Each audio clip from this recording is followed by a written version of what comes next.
उधर कांग्रेस विधायक प्रीतम सिंह ने भाजपा में जाने की चर्चा उनकी है। पिछले कई दिनों से सियासी हवा में ये लगातार बात चल रही है और इस पर प्रीतम सिंह का बयान भी सामने आया है। प्रीतम सिंह ने इन खबरों का खंडन कर दिया है।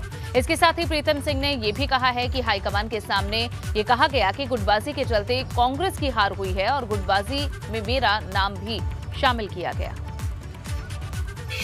8 टर्म विधायक के मेरे पिताजी ने और 6ठा टर्म विधायक के रूप में मैंने कांग्रेस को दिए हैं। मैं नाराज नहीं हूं, मैं बड़ा स्पष्ट करना चाहता हूं,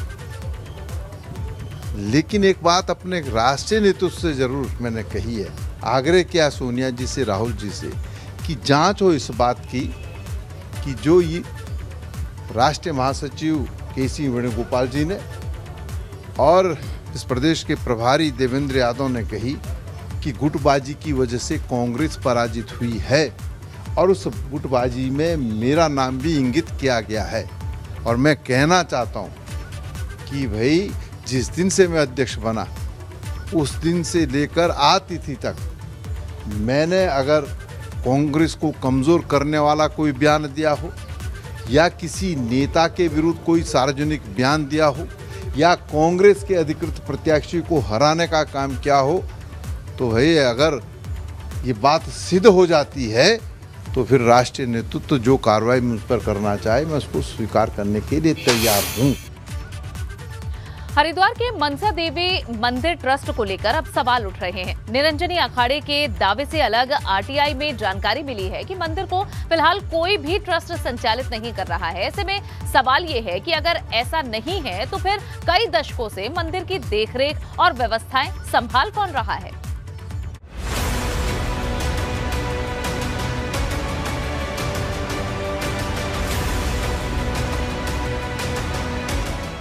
हरिद्वार में मनसा देवी ट्रस्ट को लेकर विवाद हो रहा है। आरटीआई से मिली जानकारी के मुताबिक मनसा देवी मंदिर जिस जमीन पर बना है वो राजा जी पार्क की जमीन है। ये जमीन 1903 में मंदिर के नाम ट्रांसफर हुई थी, मगर मौजूदा समय में मनसा देवी मंदिर को कोई ट्रस्ट संचालित नहीं कर रहा है। अब सवाल ये है कि इतने बड़े मंदिर की व्यवस्थाएं आखिरकार संचालित कैसे हो रही? मंदिर पर चढ़ने वाला चढ़ावा, मंदिर की देख रेख में होने वाला खर्च, मंदिर की व्यवस्थाएं, ये सब हिसाब किताब किसके पास है? इस पर सामाजिक कार्यकर्ता वासु सिंह का कहना है कि निरंजनी अखाड़ा सिर्फ मंदिरों में व्यवस्थाओं का संचालन करता है। हमने कार्य क्षेत्र लेने के लिए सेवा हेतु डीएम साहब को जरूर हमने एक पत्राचार किया है कि वहाँ पर कोई ट्रस्ट नहीं है, हम आपके सहयोग से सेवा भाव हेतु, क्योंकि ये धर्मार्थ ट्रस्ट है, हम इसके लिए जो भी वहाँ पे सेवा होगी वो हम करने में सक्षम हैं, हम वैलिड हैं, हमने दर्ज कराई है। 1972 में 13 लोगों का एक ट्रस्ट मनसा देवी मंदिर का संचालन करता था।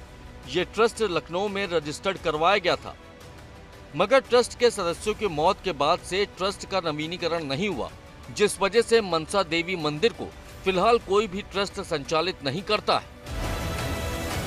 इस बीच एक और दिलचस्प बात हुई। वासु सिंह और उनके कुछ साथियों ने मिलकर मनसा देवी धर्मार्थ नाम से ट्रस्ट बना दिया। अब ये ट्रस्ट कैसे बना, इस पर भी सवाल है।